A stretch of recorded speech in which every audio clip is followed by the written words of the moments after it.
Hi there.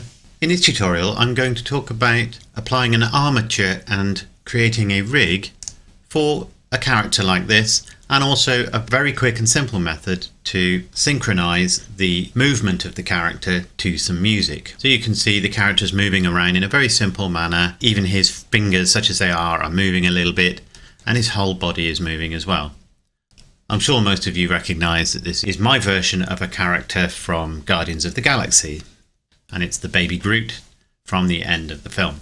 It's not an identical copy, obviously, but it's just my take on it. I will provide the model itself for you to download if you want to use it, just to make it a little bit easier for you. And I don't want to go into a lot of detail on how I modelled it, but very briefly, this is just a series of circles that I extruded out. So just to show you what I mean by that, I created a circle such as this, probably with fewer vertices than this, but I'll just show you basically what I did. In edit mode, Shift D to duplicate it, changing the size each time, and then going around, just adding more of them. So I can copy all of these, Shift D, and rotate those until I've got a set of circles that add up to the body of the character. Then select them all, E to extrude, and then left click again. And then what I did is I went up a little way, perhaps go in slightly, E to extrude again, perhaps go in again there, E to extrude again, perhaps go out slightly there, E to extrude again, in slightly, E to extrude again, out slightly as we go into his shoulders, up a bit, scale it in a little bit, E to extrude again, and scale it right in. Then I'm obviously extruded out. I made some holes on the sides and extruded out his arms. And then to give that twist, I pressed O for proportional editing. I set the fall off to sharp and then rotate on the Z axis and use the windy wheel on the mouse just to allow me to just reach his feet, as it were, or where his feet would be, and then just put a reasonable amount of twist on it, whichever direction you want to go in. I don't think you want too much, you just want a little bit there. That gives the rough twist, and then add a subdivision surface which will smooth it out quite a bit, and obviously set it to smooth shading. And that's really all I did to create that body. Obviously I did a few more of them than that. I'm also going to include the texture on the body because that's all created with procedural textures. So I'll just delete that now, and we've got our basic character to work with. You can see up here the texture that I've got applied to him, and just very briefly how that works. I've UV unwrapped him very simply, so I'm using the texture coordinates of UV. Part of that is going off to set the UV coordinates for a noise texture. That's controlling a color ramp that goes between these three colors. One side of that color ramp just goes into a diffuse, through a mix shader, and then to the material. The other side goes into the height of a bump node, which controls the bump on that diffuse and the bump on a glossy, which is mixed in with the diffuse, a relatively small amount, and that also goes to the surface. Another noise node here, slightly larger scale, which means a smaller size noise, is being used to add displacement. So all of that adds up to give you a fairly interesting texture, but you can obviously play around with that yourself. So obviously to begin with, we need to create an armature for our creature in order to be able to animate it. So to do that, we need to add, under armature, a single bone to start with. And there's the bone over here. And I'm going to put that roughly here. And you notice my character is in a classic T-pose, which just makes it a lot easier to set this sort of thing up. Now that bone is currently outside of the character, so I'm going to move it to within him, and obviously it's pretty much invisible there. So we can come over to the properties of the object here and select X-ray, and now it's visible. It can be a bit confusing with X-ray, so you may find yourself turning that on and off. But when you're setting up the bones initially, that's worth doing. So having put the initial bone, you've now just got to think about really where it's going to move from. So if you use the default shape of the bone, it's fairly clear, but there are some other shapes that you can select with bones, and certainly you can set custom shapes, and they're not always so clear. So for example, in the armature settings, we've got these different types of bone shape, and once you've set it all up, you may want to use one of these. I prefer to go with the default while I'm setting things up. We've put the first bone down. This is basically the control point of the bone, where it rotates, where the base of the bone is, and then at the pointy end, this is where any new bones will be connected. So for me, I'm thinking that perhaps it's almost as if he's on his knees, and therefore this would be his waist, and his knees here and his feet are obviously his roots. So if I go into edit mode, you notice this end bone is already selected. the end of the bone is already selected, and I just press E to extrude, and it creates a new bone that's already connected to that one. So I'll bring that up to somewhere around his chest. Now I'm going to do things in a very manual way. I'm not going to suggest that the way that I'm doing things is the best way, and it's certainly not the only way, but this is a way of doing it. This is the way that I used for creating that animation. So I'm now going to press E again, and I'm going to create a sort of shoulder blade. So this is the edge of his shoulder. So basically wherever I want potentially this character to pivot, pretty much I need a bone joint. So E again, I'm going to put his elbow somewhere around there. E again, and that's roughly where I'm going to put his wrist, and so on for however many joints I want for his finger. Now the next finger obviously is going to need to come back from here again, so I'll put it like this. Now I'm only looking from one axis at the moment. These bones will not be correctly aligned until I look from other positions in order to put them inside the fingers, as it were. And it's worth making sure that they're reasonably well aligned, partly because of the way that the automatic weights will affect it shortly. And that's another reason for this T-pose. If I had his arms down here, when I applied automatic weights, which is basically the influence of the bones, it's much more likely for there to be confusion about which bone is affecting which part. Again, there are other ways of doing this. You don't necessarily have to have these bones connected. They can just hang in free space if you want to, so you can just apply more bones while in edit mode, and they'll be part of the same armature, and that would then allow you to do things like just copying. For me, this being a plant, it's humanoid in shape, but there is some irregularities to it, so a little bit of randomness is fine as far as I'm concerned. So you can see we've got some fairly significant bends in those fingers, so I'm applying joints for those. Some are not so obvious. And then we need something for his neck, so keep it fairly simple. Bear in mind that the more bones there are, the more there is to worry about in terms of controlling it. And then finally a bone just to control his head as a whole. And then what we'll do is we'll look from this side, and we need to move these bones around a little bit first of all. So his head is fairly upright, but I think we'll push that bone forward slightly. The center of the shoulder blades I think needs to come back slightly. We'll push that one forward slightly and pull that one back slightly. And now we need perhaps to look from above, and we'll pull his arms forward a little bit. That wrist needs to be, so I'm just pressing G as normal once I've selected part of a finger. You don't necessarily have to apply a lot of different bones to the fingers, of course. And this is part of the problem with the X-ray. It can be difficult sometimes to see which bone is where, and that's when sometimes you switch X-ray on and off. And of course, even with X-ray, we can't see through the bones themselves. So I can see there that bone's not where it should be. And it's just a bit of messing around just to get this reasonably well aligned. It's worth, on any joints, having a slight bend in the joint, and that will help Blender know which way, as it were, that limb prefers to bend. It's to do with the way that inverse kinematics, which we'll get into in a little bit, works. So very roughly, that's our figure created, and that's our initial armature created. And what you may want to do, of course, is come out of edit mode and just flick between X-ray and non-X-ray, and that will show a little more clearly how well the bones are aligned. But it doesn't matter if they're not perfectly aligned, they're not going to be visible anyway. So the next thing you will want to do is, out of edit mode, in object mode, with the armature selected, press M and just move it to another layer. So that means you can have it visible or not visible whenever you want to. I'm also going to now go to those bones, and I'm going to add one more bone. I'm going to add more than one more at some point, but at the moment I'm just going to add one. And I'm going to put it there at the base of the neck, press E, and just draw it out that way. And this is actually a bone that's going to control the tilt on the head. And we can also do the same for the wrists. I'll select both of those this time, press E, and then draw them out. And you can certainly do that for the heels, on any legs and so on. You can even do them here at the knees if you want to, but I'm not going to worry about that at the moment. So unfortunately now we need to do another slightly tedious bit, and that is name these bones. It's worth using a convention, and then it makes it a lot easier in terms of naming. So we'll start with this one. The whole thing is called armature by default. You may want to change that name. So we go into edit mode, select the bone, and we'll call this root bone. Then we can go to the next one along. Perhaps we'll call that hip. And then we'll call this one shoulder dot L. And obviously we copy that. This one will be shoulder dot R. This one I'll call U arm for upper arm left, L for lower arm left, and then we need to call them finger bones. So finger 1A dot left, finger 1B dot left, and so on. And this one I'll call finger 2A dot left. And one of the good things is if you accidentally name something the same as one that already exists, you'll suddenly get a number on the end, so you know you've messed up.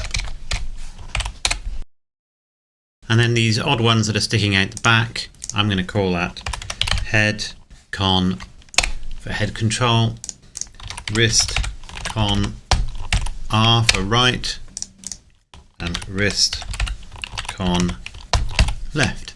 There are some tools within Blender to do with rigging, Rigify being one of them, which you can enable. They're more for full human characters than they are for this sort of thing, and I'm not going to get into those in this tutorial. So that's our rig basically created and the bones named, or the initial bones named. There are some more to create. So we can now connect this rig to our character. So what we need to do is select the character, then shift right click the armature, Control P, and it's for a simple setup like this, we will say armature deform with automatic weights.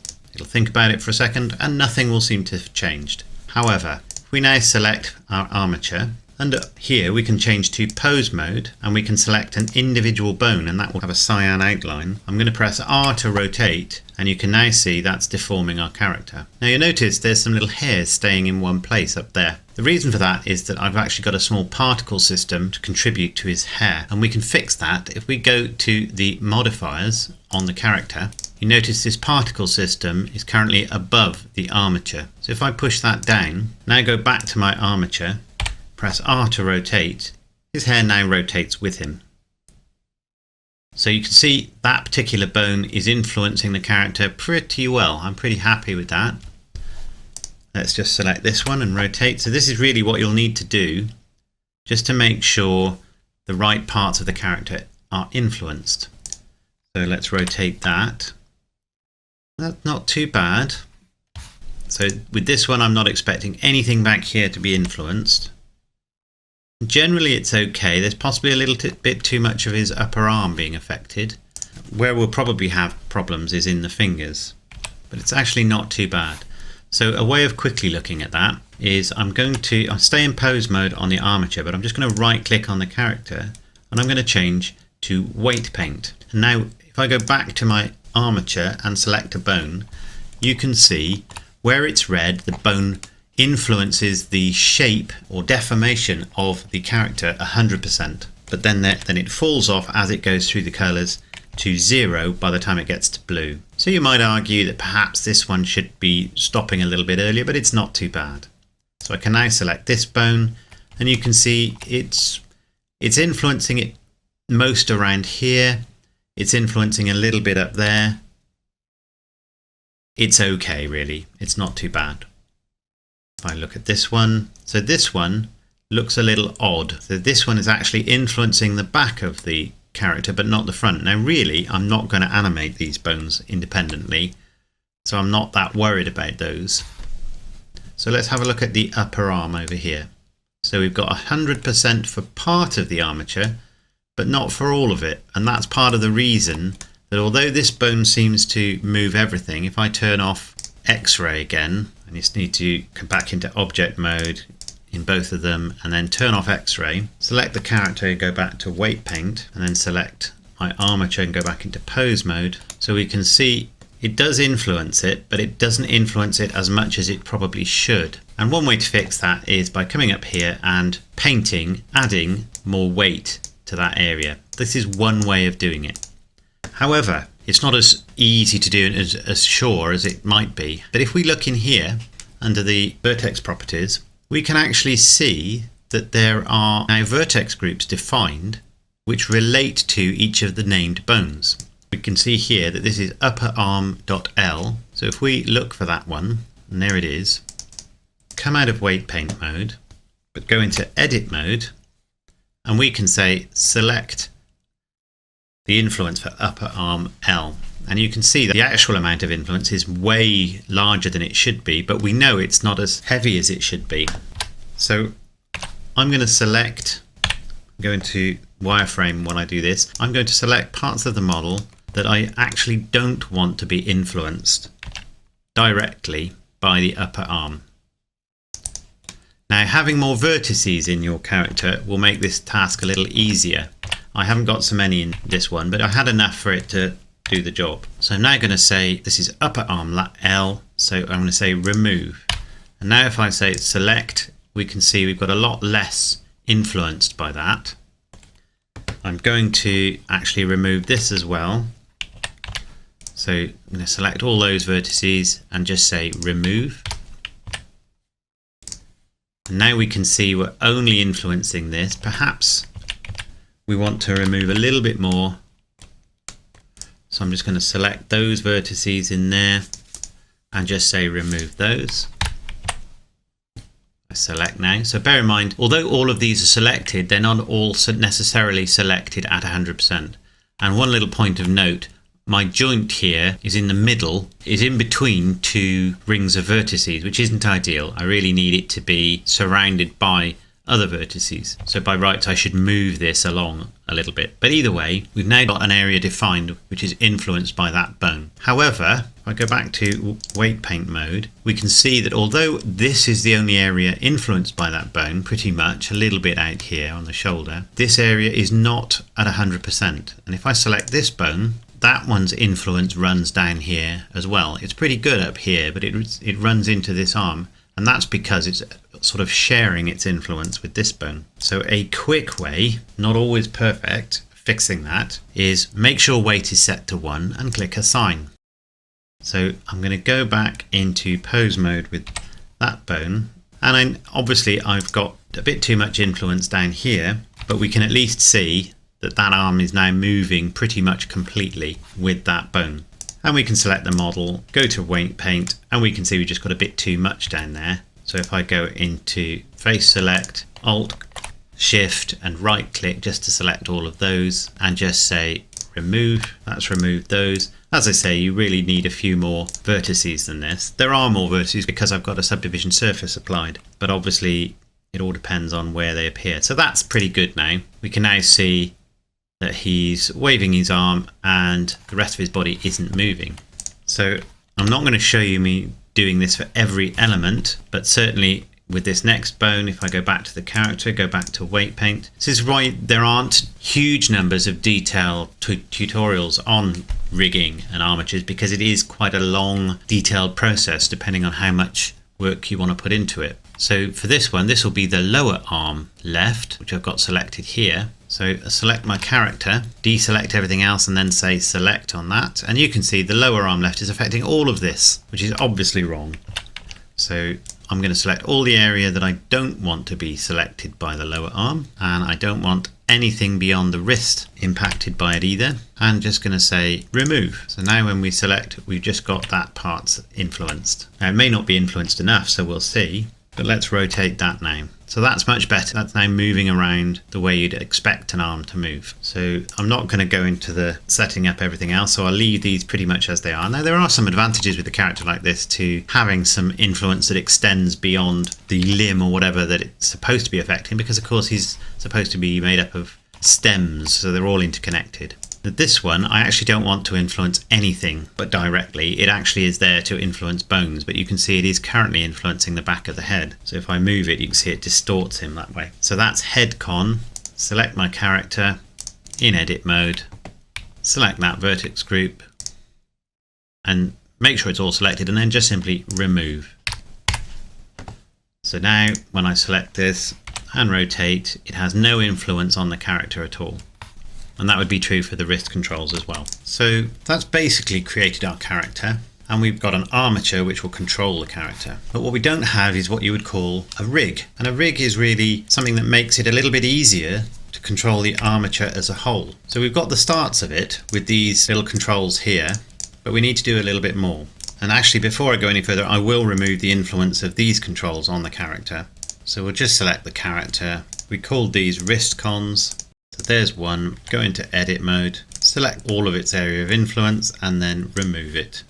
And it's always worth giving it a little twist just to see if it influences it at all. So I'm going to come back now just to look at the armature, and I'm going to add a few more bones, but they're not going to be connected bones. Select the armature, change to edit mode so that any new bones are part of the same armature. pressed Shift A, and that added a new bone straight away. I'm going to move that bone over here, put it about here for the moment, and somewhat in front, and I'll make it a bit smaller for now. Actually doesn't matter what the bone looks like, because we're going to change this in a little bit, the way that it looks. We may end up putting this bone behind the character. So I'll put another one there, and another one there. Select those two, and I'm going to pull those two behind.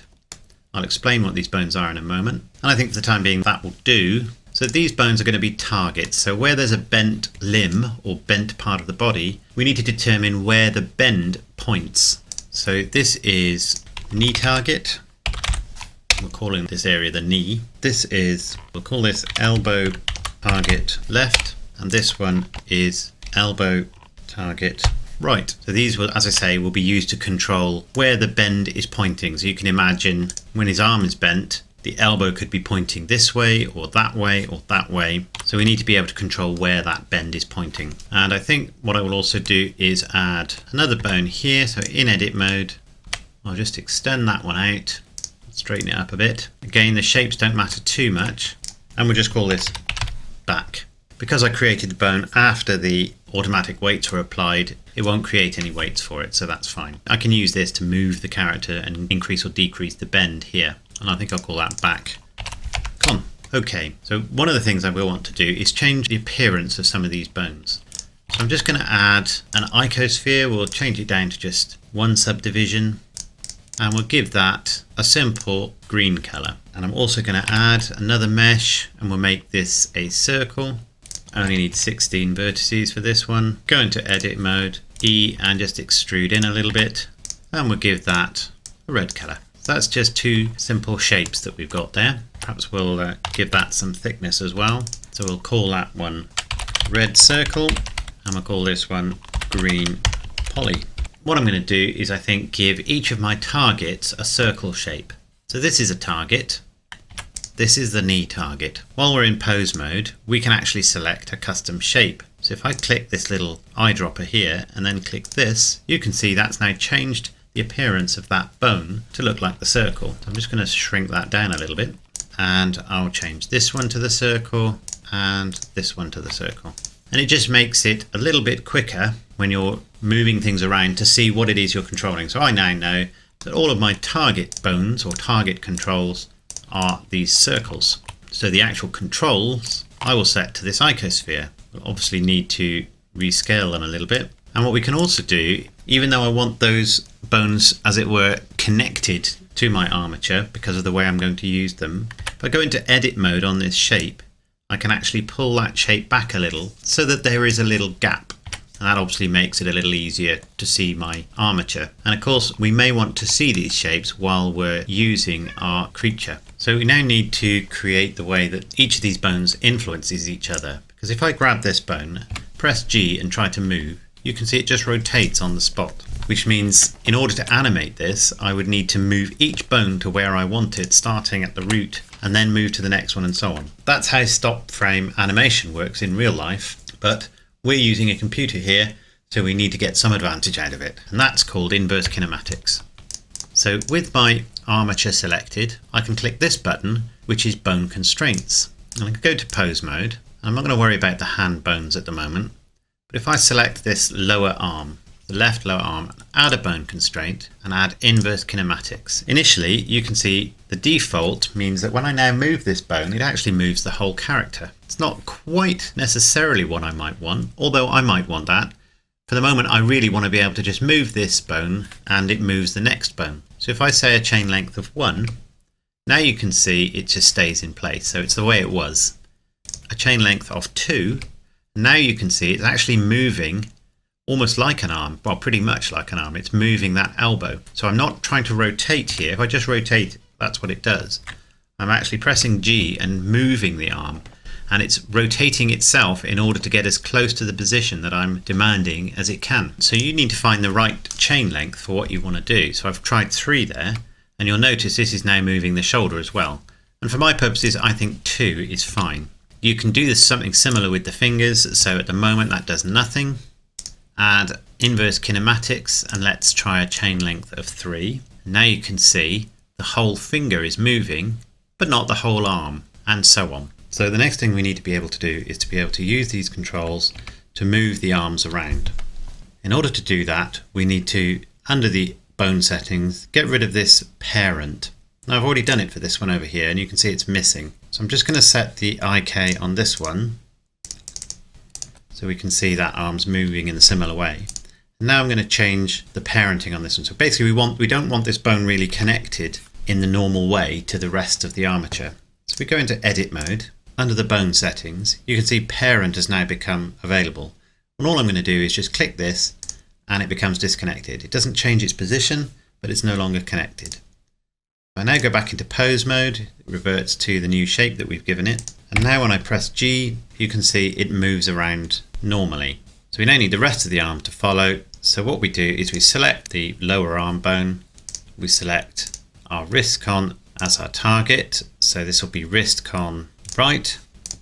Select my wrist control, press G, and I can now move it around, and that will now control the arm. So unless I change anything, I don't strictly need to see these bones anymore.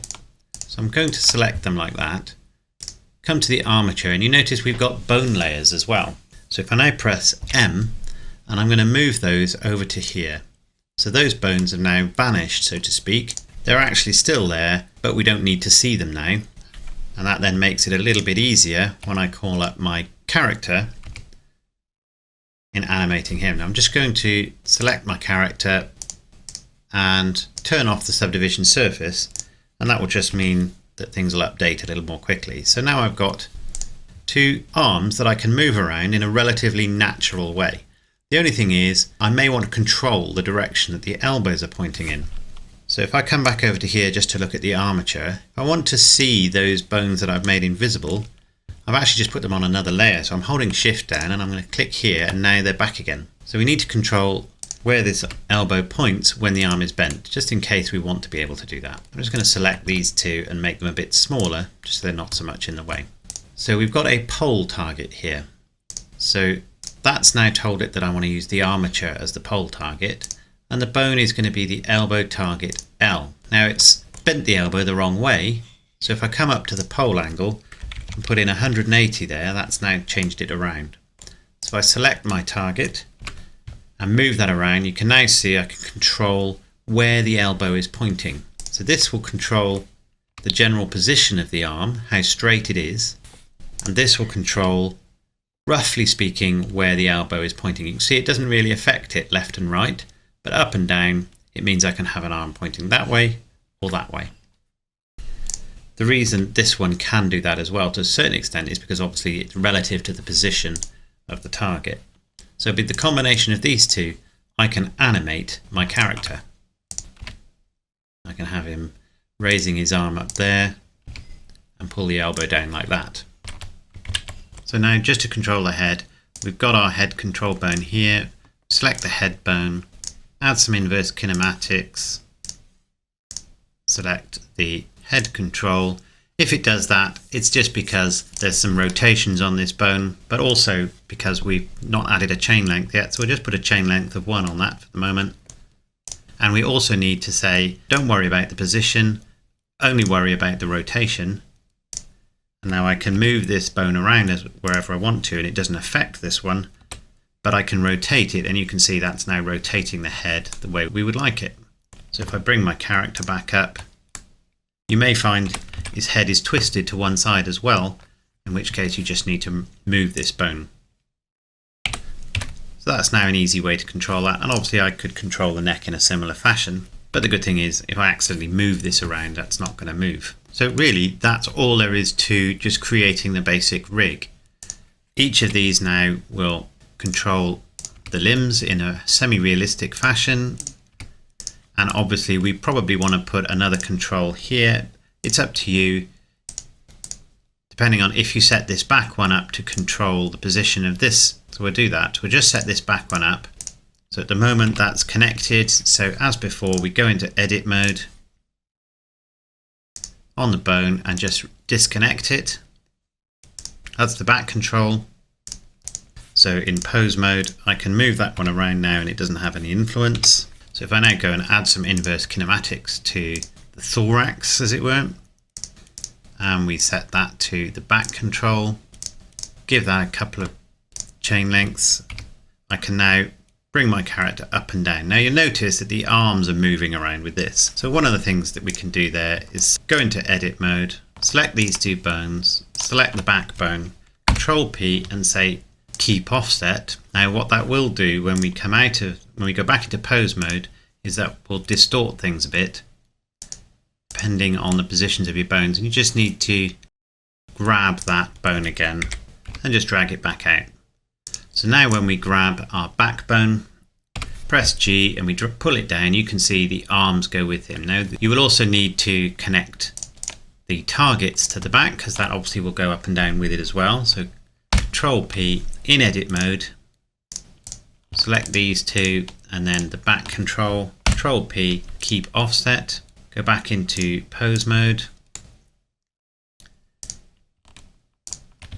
We can scale them back up again and move them out to where we want them to be. But now we should find that they move up and down. So you can see the arm positions are staying relatively stable. There is a bit of movement and that's because of some of the other IKs, but a little bit of movement is actually fine. It gives us a more realistic effect. And finally with this one we need to set the target, which is of course our knee target. It's obviously slightly off, so let's give that an offset of 90 and perhaps slightly less than that. So now we can move this around to indicate where we want him to point. Now if you just want to get it out of the way of the character, as long as you understand what it means, if we put minus 70 on there and then move this behind, it's actually a little bit too much, so it's about there, minus 100 now. So now it's a sort of inverse of the target. So it's up to you whether you want to control it like that or more naturally by putting it at the front. And obviously I can bring my character back up a bit so he's not looking quite so weird. And I'll set that bone constraint back to about there. So if I bring my character back up, obviously I've distorted him a little bit there along the way. But you get the general idea of how we can animate our character now using these controls. And if I go back to my armature and turn those extra bones off, it's a little bit clearer and we can move things around very much the way we want to. So I also added some targets and whatnot for the finger bones, and they were controlled in exactly the same way. So I'm going to select all these bones now, and I'll select the finger ones because now that I've shown you the principle of how it's done, it's exactly the same for the fingers, and there's a lot of them. So we'll move those over to that layer. So now all we've got left, there's one left there, is the rig itself. The armature is basically invisible. And that then makes this an awful lot easier to control. As you can see, it's very natural looking in how we control our character. I haven't spent a lot of time getting this rig accurate, so his movements are a little weird. But you can see it's still pretty easy to pose this character. So in the next tutorial, I'm going to show you how we start to create sequences of animations and how we can very simply synchronize them to a music track. Thanks for watching. So I hope you found that interesting. If you did, let me know. If you enjoy these tutorials, don't forget to click like and subscribe. I also have a Facebook page and a Twitter account, and I now have a Patreon page as well, and I'll provide links to all of those in the description below. So I'll see you in the next tutorial. Thanks a lot.